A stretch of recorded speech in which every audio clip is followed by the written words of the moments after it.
Welcome, everyone. It's a Friday, and that means we're having Friday Forum today. My name is Cindy McDonald. I am the originator. I created Friday Forums in 2020, and here we are and still going strong. And it's been such a pleasure to work with all of the amazing people that have been guests on my show. And we have another amazing guest with me today, April Miller. Glad to have you, April. Thank you so much, Cindy. Thanks for inviting me.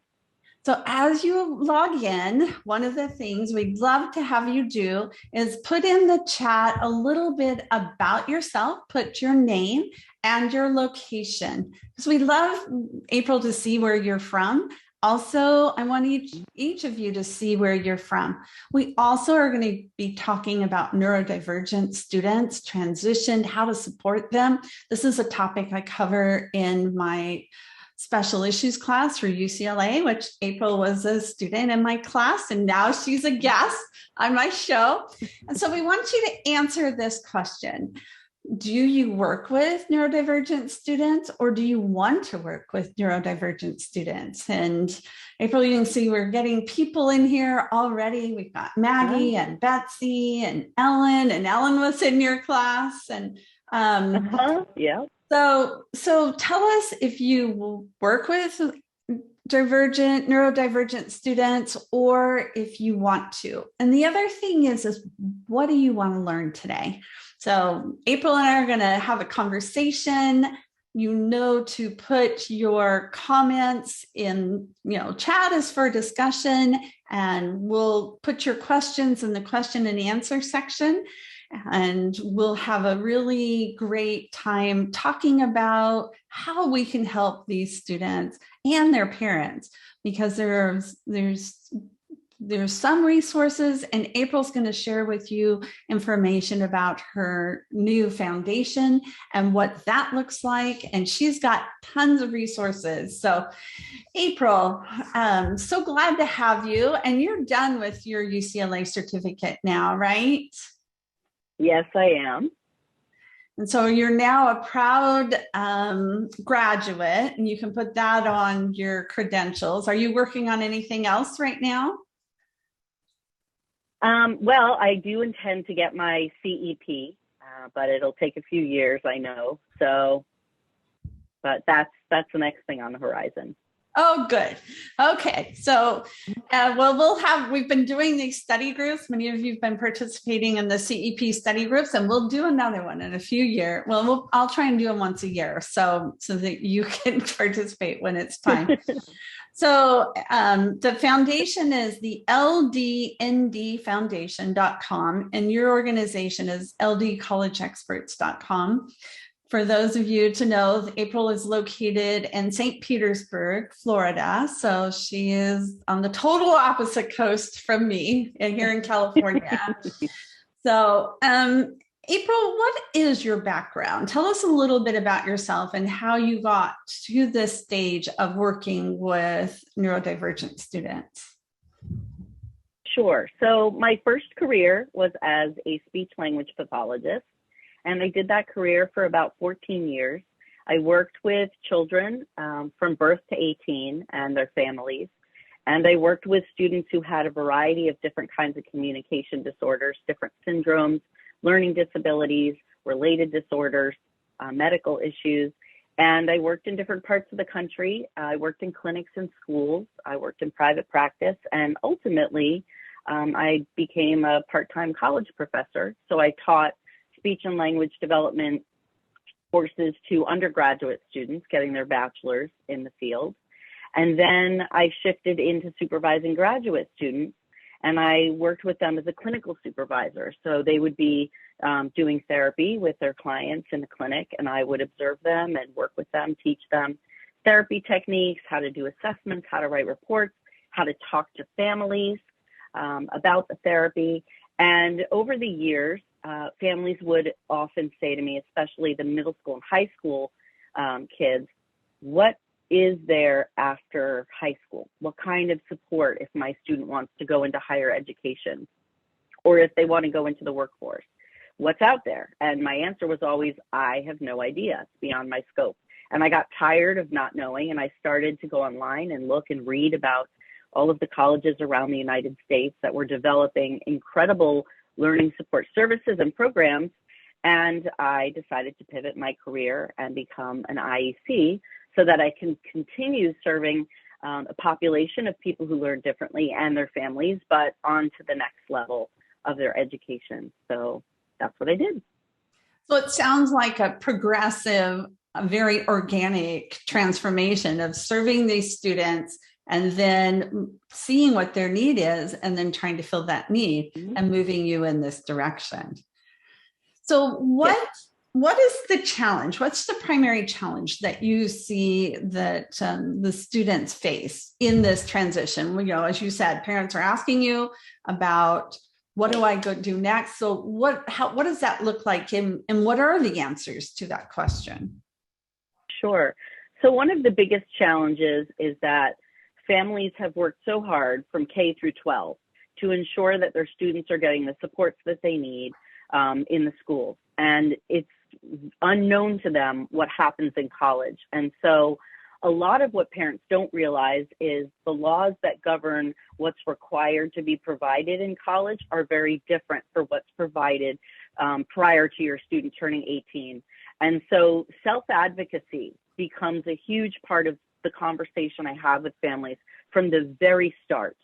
I am equally a process-oriented and outcomes-driven educational consultant, which means throughout the process of working with students, I'm really inviting and encouraging and prompting the students to step up and take a very proactive role in understanding how they learn differently, what the supports are that they need, and to help them when they go to college to know that they're going to have to ask for the help that they want. It's not automatically going to be given. And so they really need to develop that self-advocacy piece. The second area that I think really challenges people is parents say, how do we know if our student has the readiness skills for college? And if they don't, and that's their ambition, what do they do? So there are some really phenomenal transition programs. Some people call them gap programs. Some of them are post-secondary, postgraduate year, internship programs, travel programs that are specifically created for students who learn differently to help them develop the skills that they've had so much support with in high school, so that it's a transitionary step between high school and college. They go out on their own, they're not living under their parents' roof, you know, they're navigating their own life, developing independent living skills, and a lot of other things, and they have the support, and the support is gradually weaned off until they're ready to make that leap to go to college. So those are the two things, self-advocacy skills, and then the transition piece. Yeah, and that's one of the things I think both for neurotypical students and neurodivergent students that is we pay the least attention to oftentimes as counselors and advisors. And I know that's something I try to cover a lot in my UCLA class too, is think about the transition and what is that going to look like. So this question's already been posted in the chat, and it looks like we're starting to have questions come in the question and answer. So as you have questions, go ahead and put them in the Q&A, and we'll be able to, April has tons of resources to share, and she's going to take you onto her website. We're going to have you talk about the LDND Foundation and just all those different things, because as you said, these are questions not only parents and students have, but counselors have too. So, but let's first talk about the application itself. One of the big debated questions is, should students divulge? At what point do they say, okay, do they reveal I have a learning difference? Should they never put it in? Should they always put it in? Does it depend? What is your approach to that? Yes, I'm so glad that we're opening up and talking about this. It's such an important topic. So if a student has learning supports in high school that are enabling them to be successful academically, then they absolutely want to make sure that they're going to a college that's also going to provide those supports. And the only way to get those supports set up is to disclose that you have learning challenges. And so the documentation that families have on their students, neuropsych or psychology reports, other reports from speech pathologists, other therapists, psychologists who deal with mental health, as well as an IEP or a 504 plan. All of these documents should be shared with the college and shared with the Learning Support Office. It's important to know that every college has their own name for what their office is. Some of them call it Disability Services. Some of them have kind of gotten with the times and they call it the Office of Accessibility, which takes the stigma out of disability. But I always recommend to students to connect with the people who run those offices so they can find out what supports they have. And in terms of applying to colleges, many colleges will have a box on the application that says, you know, are you looking for learning support services? Are you, intending to participate in our program? And this will come up more later. I'll talk about kind of the variety of services that schools offer. But some of the Office of Accessibility departments at colleges actually have a separate application that is required for students to fill out and submit as they're going through the process of applying to the college. So the college admissions office gets the regular application. The Office of Accessibility gets the LD application. There are many colleges also that don't have it as a simultaneous process. So it may be you apply to the college first. If you accept, they accept you, you accept them, you enroll, you put your deposit down, and then you contact the LD office to provide your paperwork and start the process with what services you want.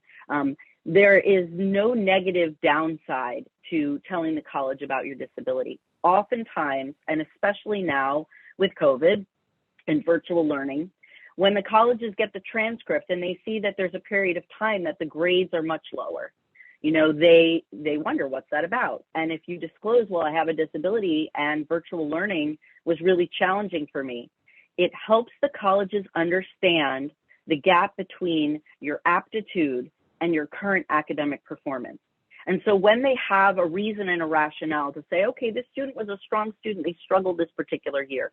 Or maybe it's the other way around, a student didn't have a diagnosis of a learning difference until their grades were struggling, and then they got the diagnosis, and then they got supports and their grades went up. So either way, it helps clarify for the college. And it shows the college that a student understands who they are and what they need to learn most effectively. There are some people fear, and I get asked this question a lot, if we disclose the disability, will it bias the admissions staff into not wanting to accept my student because they have challenges? Colleges want students who can be successful, students who are strong self-advocates, who know what they need and ask for what they need, have set up themselves for much better success than students who don't. So it's always advantageous to do that. Yeah, I totally agree. I totally agree. You wouldn't want to go to a college that's not going to accept you based on your learning differences. And the colleges are trying to put together an eclectic class. And so they don't want people all be the same. So knowing that can actually become a benefit. But you want to, as you said, you want to have a college that can provide the support services that will benefit you. So then that becomes one of the questions you ask. So let's go to Betsy has a great question. She said she wants to hear about specific readiness skills transition program resources to direct students through. Sure. So that's great. So readiness skills and transition programs. Okay, so readiness skills. I had the pleasure of going through my training to do this work with Judy Bass of Bass Educational Services. She's been in this industry for over 20 years. And she has a wonderful presentation she does called Fostering Independence. And in her presentation, she shares 5 skills that are the first stop at looking at readiness. And those 5 skills are, can your student do the following? Can they set an alarm? Can they get themselves up and going during the day? Can they manage their own schedule? Number 2, can they cook for themselves? Number 3, can they do their own laundry?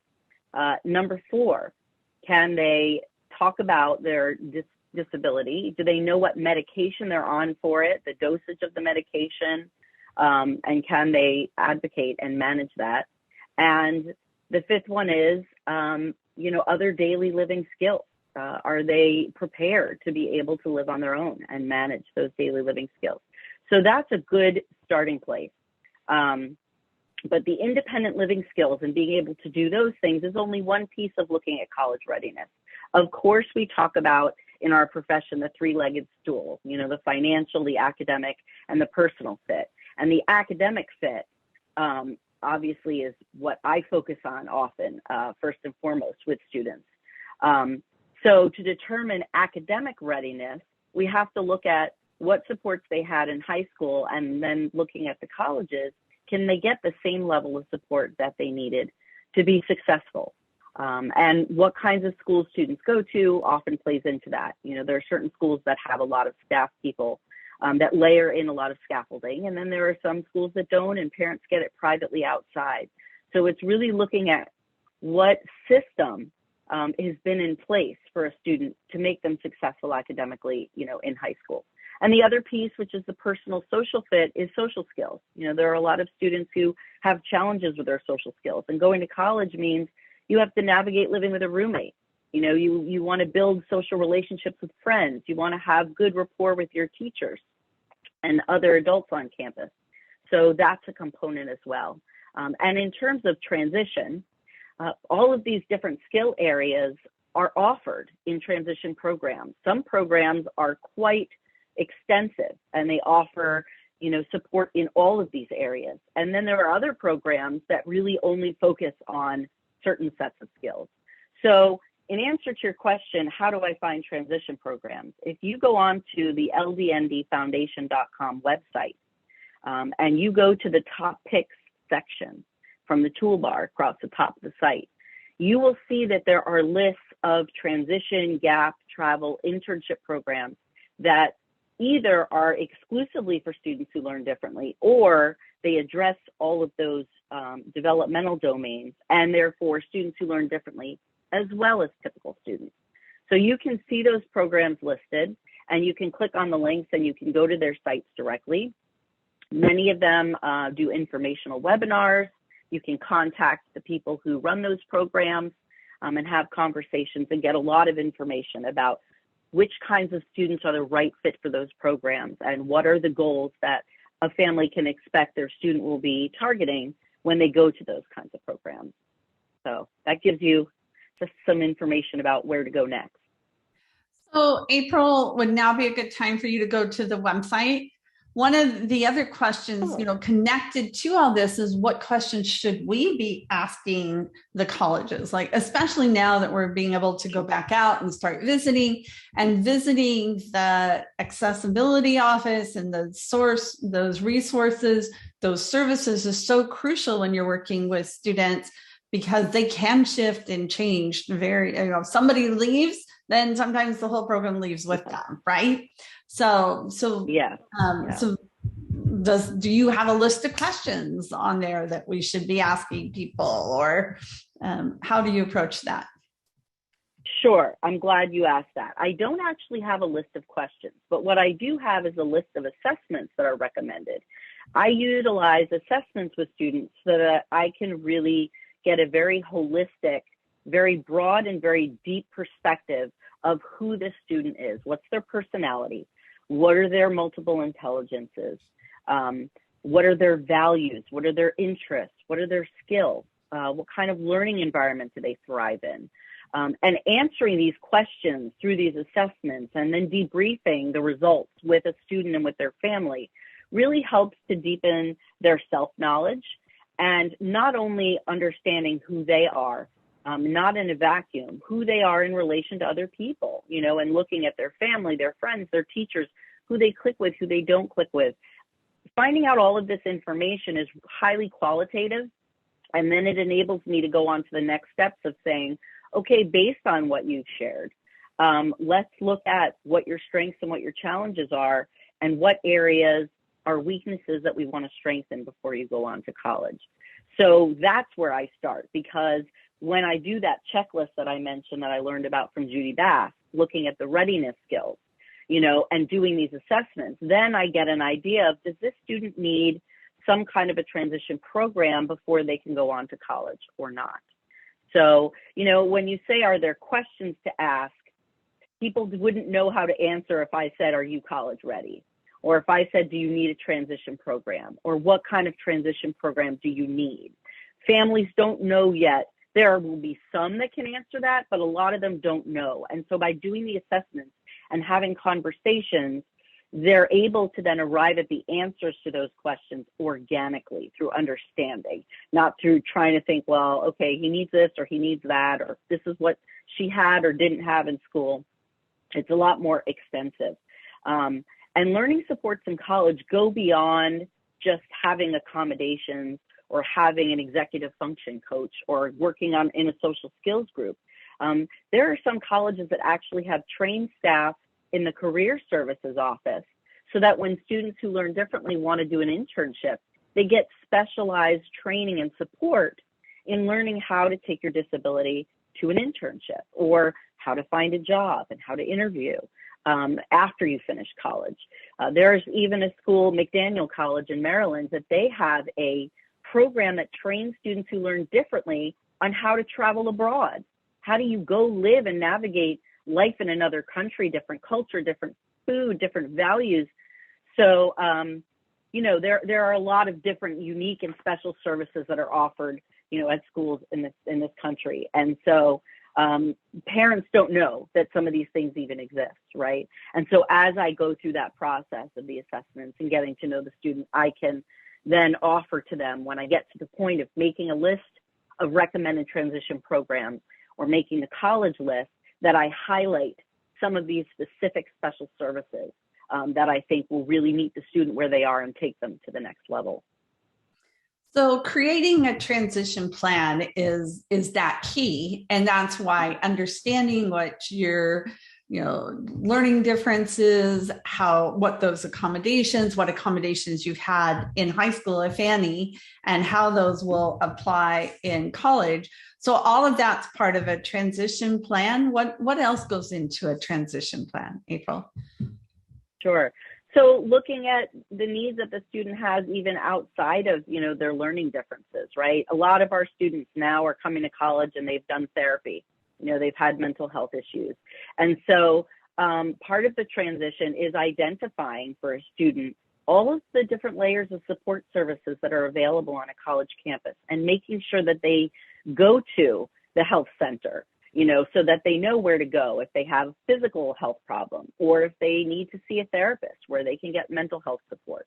You know, they're also writing center and math center. And, you know, so there are a lot of places on the campus where students can go to get supports beyond just the accommodations and learning support services that they need. So part of that transition plan is making sure that if the student does visit the college in person, that they're going to all these places and they know where they are on the campus. And if they're not going in person, that they're at least reaching out to these different departments and making contact so that that can be a part of their knowledge base and their foundation for going to the college and being ready. Of course, you know, applying to a fee-for-service program or filling out an application and interviewing to get the services you need is all a huge part of the transition plan. And a lot of colleges will navigate that with students in the summer or the month or two before they enroll and go into the college. And so they come in and they already know who is my learning specialist going to be and what's my schedule going to be, you know, what kinds of things are they going to help me with. One of the accommodations that some colleges provide is priority registration.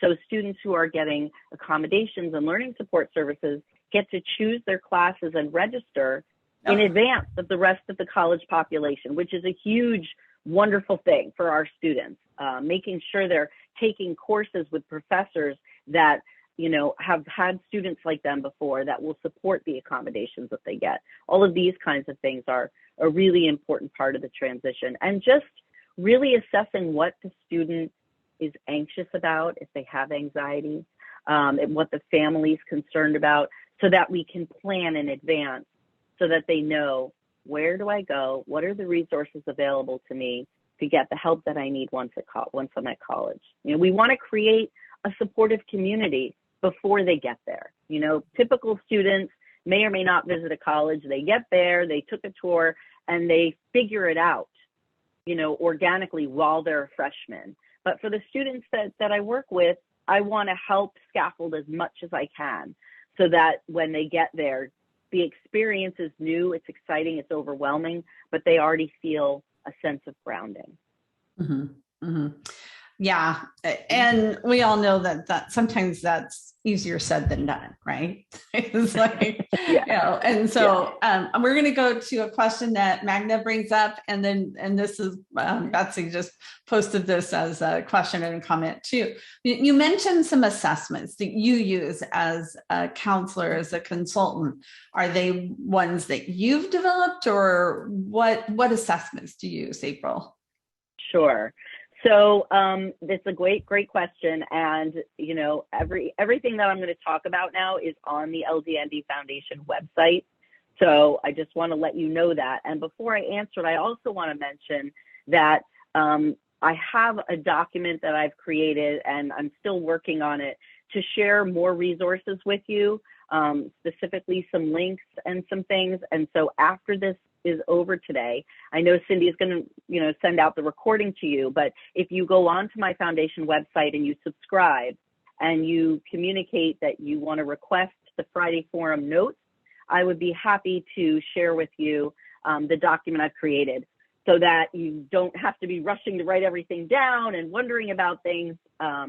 You know, and I'm going to take into account some of the questions you've asked, which I didn't necessarily anticipate before getting on. I'll make sure I include that information.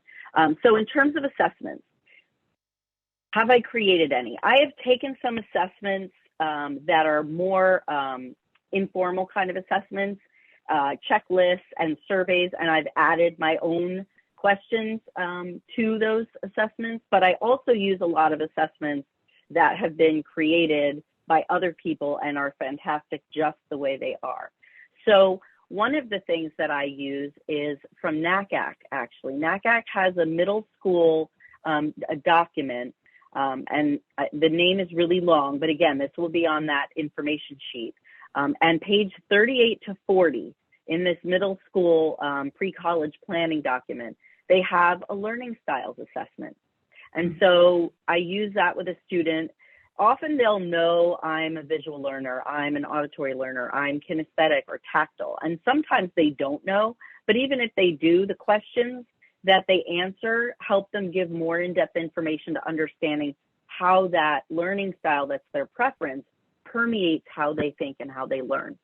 And on the contrary side, you know, the learning styles that are their least strong, the ones that are maybe weaknesses, it helps them understand what kinds of challenges they may face in college based on the fact that, okay, this particular learning style is a weakness for me.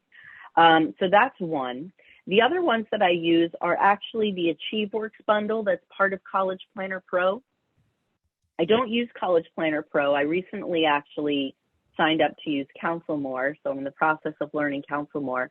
But the AchieveWorks bundle can also be purchased from eSources. And actually, if you're an IECA member and you go onto the technology resources page, you can get a discount to buy the bundle. You can buy for like 10 students. And the AchieveWorks assessments, the first one it has a couple different names. The Myers-Briggs Typology Indicator.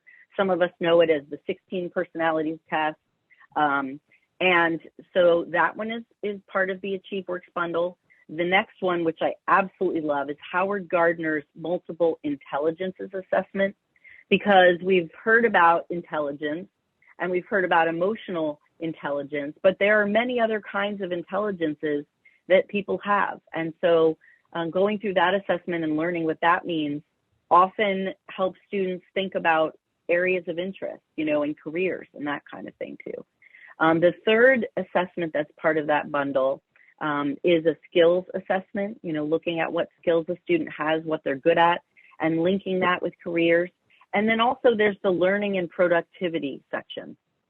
And so what's really nice is students will often come to me and, you know, they think that they have bad habits, right? They listen to music while they study, or they like to eat while they're working, or they need to be moving and fidgeting. And when they go through these AchieveWorks assessments and they see the results, the parents have some concrete information that doing these things actually helps them to attend. It helps them to process. It helps them to think and to learn more effectively. So when I work with students, I let them know right up front, hey, if you need to have your cat in your lap, stroking your cat, because that helps you be calm and attentive, by all means, go grab your pet. If you need to be walking around your room, put in your AirPods and walk around the room while we talk. If you need to have food to snack on because that helps you, then that's what you should do. I'm encouraging them to do what they need to do so that they can have the best experience while we're on the call and they can get the most out of it. So those are assessments that I use. And then there are some surveys I do. I have a learning environment survey. I have a lifestyle survey. And I also have a really in-depth values assessment that I do with people. I have them identify their top career values, their top personal values. And when they identify a value, I have them write out a sentence about what that actually means. So for example, if someone says, in career, I value wealth. Well, what does wealth mean to you? Having enough money to own a home, having enough money, to own a car, having enough money to raise children. Everyone's definition for any particular value is different for them. So identifying what their values are and then coming up with synthesis statements. Now let's take a few different values and put them together. So okay, you want wealth, that's a career priority. What's a personal priority? Well, you want to have a lot of downtime and leisure time. So maybe your synthesis statement is something like, I'm looking for a career that will provide me with the financial means that are important to me while also leaving me enough free time to enjoy leisure activities. And so when they start to look at jobs and things, they can use these synthesis statements to see if they hold true to the career that they're investigating. So, there's a lot of other assessments that I've used too. I also have a license for Elevate. Elevate's a company that has the Myers-Briggs coupled with the strong inventory. And the strong inventory, it's an occupational assessment that really goes very in-depth into different careers and different work environments and different skills with different jobs for students who are ready for that. Some of these assessments like the strong might not be something that you're going to do as a junior or senior in high school. It might be something that a student who comes back as a sophomore in college that says, okay, I really need to figure out my major. I really need to figure out some direction that they're ready for. So, with any assessments that you choose to use with your students, you really need to be subjective with the individual in front of you in making sure you're using assessments that are going to meet them where they are so that they can give you useful information. If it's over their heads, they're going to get frustrated and not know how to answer questions. And that brings me to another really important point is when I do assessments with students and when I do like interviewing during a session to get to know them, sometimes I have to clarify the answer that I'm looking for because a lot of our students, they've been beaten down and they have program answers that they think are what you're looking for, that they think are going to make you happy or think highly of them. And I want to know the truth, so sometimes they might be self-conscious about the habits I talked about before, a student that needs to be moving around their room while they're doing work. And I'll say, how well are you able to concentrate, in a classroom when you're seated? And they're like, well, I have to sit still. Like, that's not the answer I'm looking for, right? I want them to know they can be honest and actually tell me it's really hard to sit still. These are things I need to help me sit still, or I need to take breaks so I can move around, stuff like that. So again, there's a full list of a lot of assessments on the website. So I will show you where that is. Okay.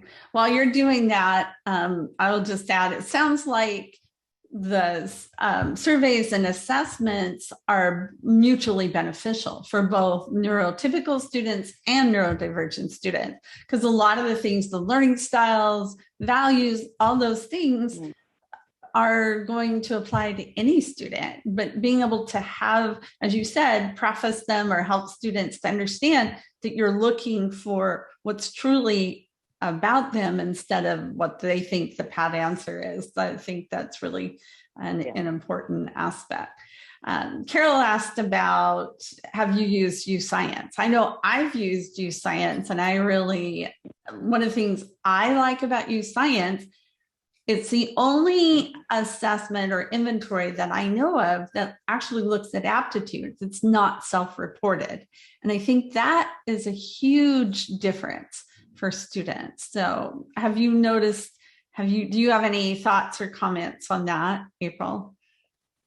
You know, to be honest with you, I know a lot of people love UScience, and I haven't used it yet. I mean, I've been using the other ones, and it's actually on my list of something that I want to check out. And for the reason that you mentioned, aptitudes. I do think it's important for people to realize that there are going to be a lot of students who, the kinds of aptitudes that they need to have to do a certain career, they haven't developed yet, right? Mm-hmm. And so we have to kind of take it as it's preliminary information, you know, and I'll often say to families when we do assessments, like, this is a baseline of where you are right now.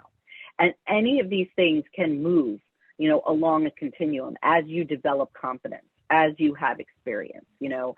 And, you know, the other challenge that I sometimes have with giving students, like, these are the career matches for your personality, your intelligences, your skills. There's a whole wide world of work out there that our students don't know exists. Many, many jobs that they've never heard about.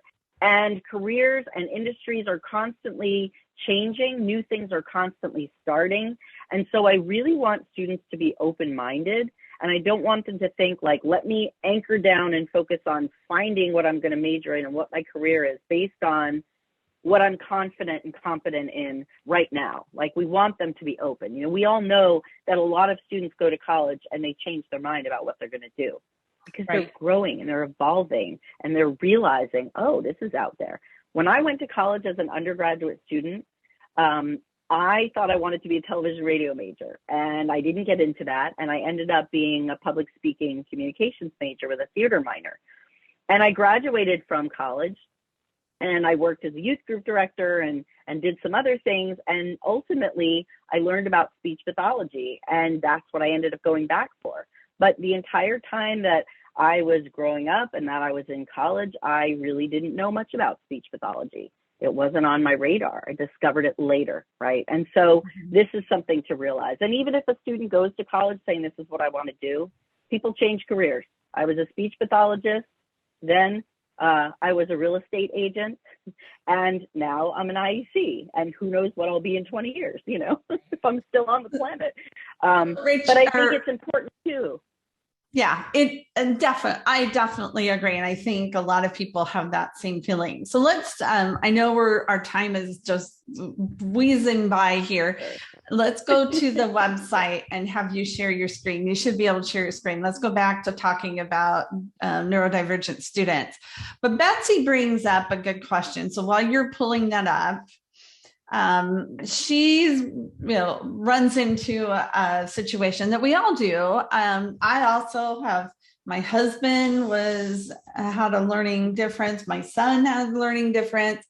And so we've all faced this with students or family members. They don't want to be different. They don't want to go to college and have accommodations, or, as Betsy said, they don't want to feel like they're not like all the other kids. So what kind of advice or message do you give to parents to help give to students rather, to help them to look at it from a different angle or different perspective? Sure. Well, going through the interviewing process and the assessments process, I learn a lot about the students' extracurricular activities. I learn about their values. I learn about their gifts as a human being, and what they're interested in. And so I highlight a lot of those positives. I come from a strengths-based place when we talk about disabilities and when we talk about supports. And something that I have said to parents for decades as a speech pathologist when they would be upset, or concerned that, well, my kid wants to play a sport, but he's got to go to speech therapy twice a week and occupational therapy, and then he needs to see, his therapist. And I would say your child is learning about the reality of how to struggle and how to accept that you have struggles and how to access the resources and inner tools to come through that struggle and become stronger. And I say to parents, some kids, they walk through life and they're gliding. Things just come easily and naturally to them. Someday something's going to be challenging, or they're going to have some kind of event or experience or trauma, and they're going to have to learn how to be resilient. They're going to have to learn how to ask for help. They're going to have to learn how to love themselves and be patient with themselves through something that's new and different and difficult. And the other huge piece is when you have struggles and you have to work to overcome them, you become an empathetic, kind, compassionate human being, which makes it easier for you to relate to other people who have any kinds of difficulties. So I try to highlight all of the character building traits and all of the maturity and the sensitivity and the intuitiveness that comes out of having to struggle and work through challenges. And everybody has challenges, all of us do. And I think that oftentimes parents and students who learn differently, they forget that other people have challenges. If somebody has a communication disorder in the way that they speak, they articulate and they mispronounce sounds, or they have a stutter, they're just fluent. It's obvious, right? You can hear that when you talk to them. But a lot of people have challenges and difficulties that are on the inside that we don't see. You can look at somebody who their body looks thin and healthy, and they might have an eating disorder like anorexia or bulimia, and you wouldn't know it looking at them. Someone could have an ulcer, someone could suffer from migraines, right? People have all kinds of differences, and that's what makes us unique. And, so those are some of the things that I try to highlight, in working with students. I'm always applauding their achievements, whether they're big or small, and celebrating that. And the other thing too is when families will say, my student has kids and they're friendly, but they don't really have friends. When you go to a school that has other kids like you instantly have that bond of people who can relate to you, that you can relate to because you've struggled through the same thing. And I say to parents, part of finding the right fit college personally and socially is going to a school where the communities you're a part of now will exist. So your community might be that you're Catholic. Your community might be your LGBTQ. Your community might be that, you're a math geek. Your community might be that you have autism or you have dyslexia. So it's just all a part of the holistic picture of who you are. It's one piece of who you are. It's not, this is all that you are. And I think sometimes families and students get stuck in so much focus on the disability, the difference, that they forget and lose sight of all the other components of who they are as a human being. Oh, I totally agree. Well said. I love the fact that you said coming from a strengths-based place, and that's that's the message that we want to convey. And oftentimes parents have been advocates for their children for so many years that they can see that, but sometimes their children can't. So, okay, so you've got your website. Go to the front page for us so people can see. So it's ldndfoundation.com. I put that in the show notes as well. In the chat. I'll put it in the show notes as well. But so is this the front page? So this is the front page. And just to clarify that LD stands for learning differences and ND stands for neurodiversity.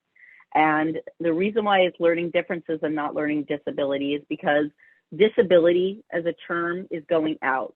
Unfortunately, that's what the diagnosis is, a learning disability, but I didn't want that word in the title of, my foundation. So, okay, so the home page, this is the home page.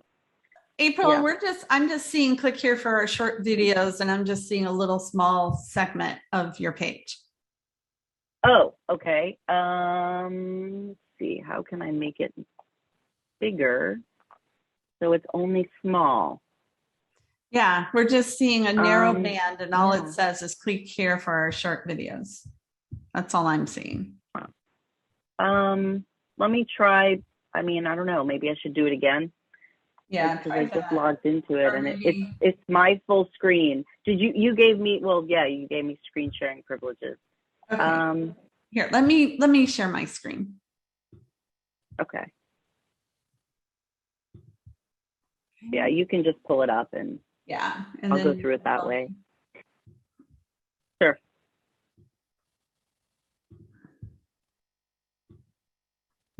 Okay, people, let me know if you're seeing. Yeah. Is everybody seeing the full page now? Let's see. Okay, are you guys seeing this? Because before I was just seeing here for. Okay. Yes. People are seeing it. We're good now. All okay. Right. So I'm now just gonna give you like a brief of what is in the different sections.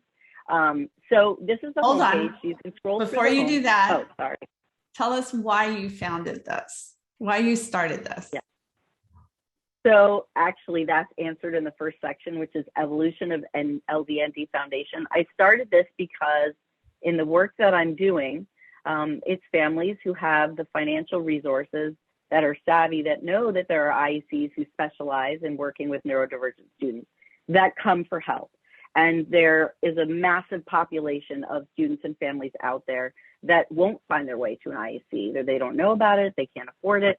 And so I wanted to create a space where the accurate, comprehensive, quality programs, providers, services that are out there for students navigating higher education can come to one place and find that information. So the purpose of the site is to give that information at no cost to families and students. I also truly hope that a lot of high school counselors will use the site, and of course IECs and any other professionals that are working with students who learn differently. The second reason why I created the site is there are amazing professionals, there are amazing colleges, support programs, transition programs, products, services that are out there to support students. And again, I wanted one collective place where families can go and find all that information. So as you can see, across the toolbar on the top next to home, it says for students and families, and there's a drop down, and you don't need to click on it, Cindy. I'm just going to tell them. And then the next thing is the for professionals. So if you are a parent or a student, then you would click on the for students and families. And if you're a professional, you go here. And so this will then lead you, when you hit the find out more button, it's going to take you to the top pick section. And the top pick section, you can see it also across the top to the far right of the toolbar.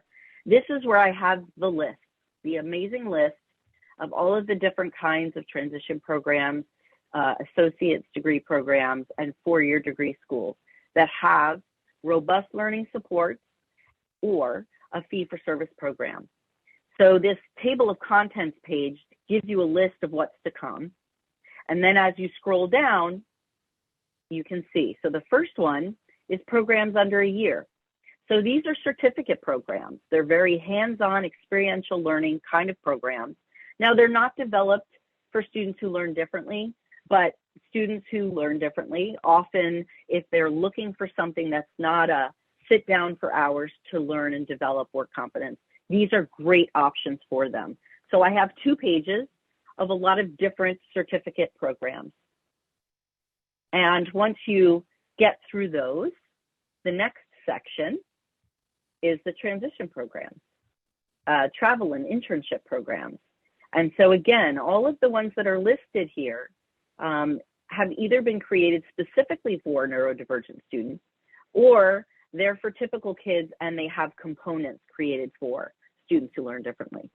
So you can see there's travel abroad programs, there's internship programs here, and the information, you know, I give the link to the site, I give the name of the director, I give a little bit of explanation, the program mission, so that you can get some information and then go and explore more.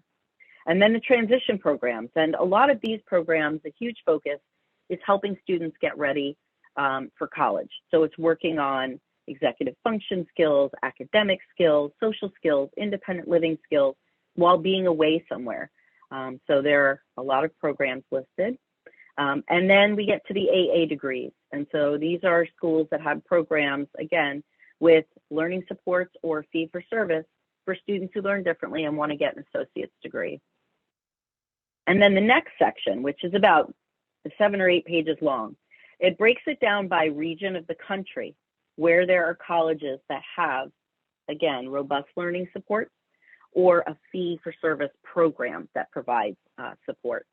So students can come on here and click through and go, okay, I want to see what's in New England, or I want to see what's in the Midwest, or the Southeast. So they can scroll through. And then if you'll just keep going, Cindy, we'll go to the next section, which is the last section I currently have uploaded in here. And the next section is LGBTQ friendly colleges. And so it's really important for students that need learning support to identify what's their other must-have criteria on a campus. So this is, where I started, because a lot of students that I've worked with, especially students on the spectrum, are on the autistic spectrum, are on the LGBTQ spectrum as well. So if a student needs a school that meets them where they're at for both of those communities, these schools are a great place to start. And I have my own little ranking system for the highest ranking LGBTQ support, and then highly, and then high. Basically, I kind of identified 10 criteria that can exist on a campus to support LGBTQ students, and I included that in here. I will be adding other pages that take schools with the strong learning support, coupled with another variable, coupled with STEM programs, coupled with visual and performing arts, coupled with this is a great school for students on the spectrum. So those are things that I'm all working on, and they'll be added when there turns out to be an 8th day added to the week, so that I have more time to do all that. So that is the top pick section. I also want to highlight, yes, Cindy, go ahead. You can hit the LDND Foundation on the toolbar. Mm-hmm. This is a section that those of you who are counselors will want to take a look at. So I talk about why I did it, what the purpose of the site is, how it's going to help professionals and families. And by the way, that little infinity symbol with the rainbows, that is the official symbol for neurodivergent. And then if you scroll down, yeah, there it is. If you scroll down, there's also some information about the different terminology that you're going to come across, neurodivergence, neurodiversity, and then how I came to the name of the foundation. And then you can keep scrolling. And then I have some frequently asked questions so that people can get a little bit more insight into what they will and won't learn from the website. And who are the professionals that guide students on educational planning? Will the website tell me everything I need to know? Absolutely not. I make it really clear that working with an IEC who's qualified is important. And then there's also the question of what disabilities aren't covered on the site and why. So you're not going to find information pertaining to intellectual disabilities or physical disabilities or some other kinds. It's really focused on learning differences and neurodivergence. And then this section, I actually created this page. Sorry, go back up, Cindy. The page on with the 3 students on the top, eyes covered, ears covered, mouth covered. I developed that in your class. That was an assignment to provide information about the laws that impact working students getting supports in college, as well as the different levels of support that colleges provide. So this page is a very content-dense, factual page for families and for IECs. And then if you scroll down, I have a whole bunch of statistics related to what percentage of the population of students have learning differences, diagnosed disabilities, what kind of supports do they get, quotes about or statistics about the stigma, of having a disability and disclosing it and going to college. And then even some information about workplace. There are a lot of employers that really support and are proactive about hiring students who are neurodivergent. And then I created this section called Finding the Right Fit IEC. And this is a list of 12 questions that I encourage families to ask an IEC that they are vetting in order to find out what that person's background, training, education, work experience is, to make sure that they're choosing somebody that is really going to be able to best support what their needs are. So And then the last little piece here is just philosophy about advertising on my site. So I choose who to promote on the site, and they are invited to advertise. If somebody contacts me and they want to advertise, and I either feel that they're a person or a service or a product that is not high quality standing the litmus test of me knowing other IECs who stand behind the person, service, or product, and all of that, then they will not go onto my website, no matter how much they might want to pay me. I want everything on here to be excellent. So there is also a section on the website, and Cindy, you mentioned it on the top, that said, click here for short videos. Got about a dozen videos that are all 5 minutes or less on a bunch of different topics. Many of them are just related to the college planning process, and then a few are very specific to neurodivergent students. So I just want to remind everybody that if you want a page of the resources, some of the things I talked about today that aren't on the website, you can just subscribe on the site and then, shoot me an email and let me know that you would like that, and I will be happy to share it with you. And what is your email, April? My email is april@ldndfoundation.com. There's a couple of resources I didn't get to share that I really wanted to. So I'm just going to show, this is going to take me 30 seconds, a couple of books that I have stacked next to me. And also on the website, on the far right, there's a tab called More, and I have 3 pages of recommended books to read relating to college planning and specifically higher education and neurodivergent students. And there's also a list of movies that are recommended. So the books I'm going to show you are all on that list. This is one book, Colleges That Change Lives. And the reason why I recommend this to families is because it promotes a synergy between students and faculty, where faculty are giving a lot of personal attention to students. It's a small student-teacher ratio at these schools, and it really promotes quality learning and education for students. So even though the schools in here are liberal arts colleges, it's not that I'm promoting liberal arts colleges, it's really just that synergy and that relationship with students and their faculty. The next book, Temple Grandin, I believe that she is the most world famous autistic adult. She has books, she has videos, she is phenomenal. So I highly recommend this book and her movie. The next book, Launching. This is for parents, parenting to college and beyond. And this book is useful. It's not related specifically to neurodivergent students. It's for parents who are launching their kids to college and how to emotionally make that transition, and the transition in shifting their dynamics with their young person who's becoming an independent adult. This book is by Elizabeth Hamilton, From High School to College, Steps for Success for Students with Disabilities. Elizabeth Hamlet is a researcher and a college professor in New York City, and she has a phenomenal website with tons of resources. You can look her up, Elizabeth Hamlet, and it's spelled H-A-M-B-L-E-T. She does podcasts and gives talks, provides a lot of information for helping students transition. She isn't an IEC though. And then the last book, The K&W Guide to Colleges for Students with Learning Differences. It's a thick book. It's very thick. And it has over 500 colleges that provide beyond what's legally required, which is accommodations. These schools provide learning supports or fee-for-service programs. So I also have a list of websites that I will include in the document that I can share with you for IECs who do what I do, that are sharing resources on their website that are different than what I have on LDND Foundation. So that's it. Oh, and I do want to mention, I am recently in contact with Eric Enlick, and Eric Enlick is an IEC who specializes in working with neurodivergent students. His company is called Top College Consultants, and he has wonderful resources on the topcollegeconsultants.com website for programs and colleges that support autistic students. He himself is on the spectrum. He was a psychologist for 31 years, working with neurodivergent students and their families.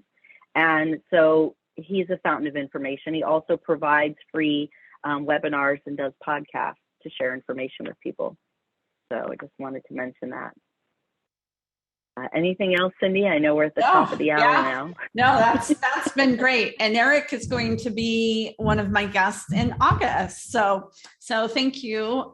Yes, he is also amazing, as all, so many people that we talk to, and many of you in my audience too. So thank you, April. This has just been great. Mm-hmm. We will have this recording out. People will get it. And I'm sure you'll have lots of people who are going to come and ask you even more details. So I wanted to show my own book. I just finished reading this. Ron Lieber is going to, Eric actually put me in touch with him. So he is the best-selling author, New York Times author. So he's going to do a session with us on April 18th. So exactly a month from now. It's not a Friday. It's a Monday. You can do Friday, but if you want to look at this book before then, we're going to be talking about just ways to talk to parents about college and college affordability. So I found his book very enlightening, entertaining. It really goes well with Jeffrey Salingo's book, Who Gets Into College and Why. April 1st, we're going to have, there's a change in my schedule. So I want you guys to all know I'm just as human as everybody else. I put the wrong date down on the schedule I've been sending out this week. I had forgotten I'm going to have a wonderful team of an independent and a high school counselor, and they're going to come talk about their collaboration and how they help serve students first. So we're going to do that April 1st. And if you registered for the session on looking at buyers and sellers lists and strategic enrollment management, I've moved that to April 8th. So I'm going to do two Friday forums on Friday and one on Monday in April. So April will be a busy month. I also have a life coach coming in May who's going to talk to us. So lots of great things. If you have a topic or someone you want me to talk to, please send me ideas. I really appreciate them and appreciate April again. Thank you so much. Everybody have a great time. Oh, and our last CEP study groups is next week.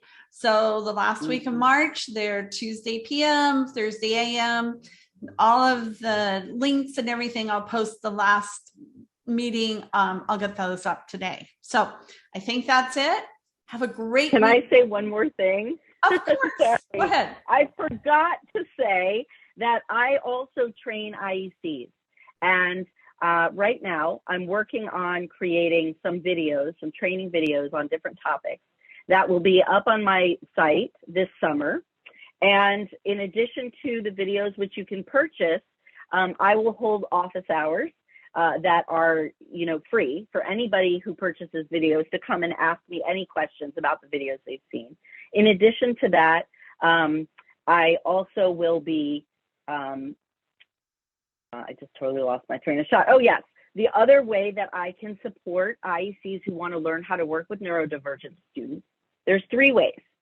So the first way is if someone comes to you and they're a family with a student with learning differences and you want to work with them, but you're not experienced, you can approach me and I can either partner with you and meet with you and with that family for the sessions.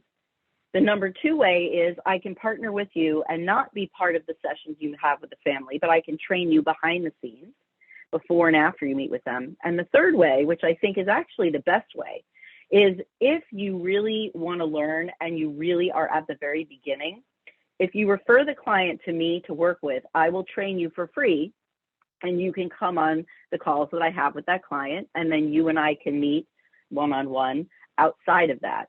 So that won't cost you anything, and you're bringing me clients and you're enabling a collaborative relationship between us where you get to see my whole process with a front row seat. So I just wanted to put that out to everybody. You can email me if you want me to put you on my list to let you know when my videos are up, and other ways of training.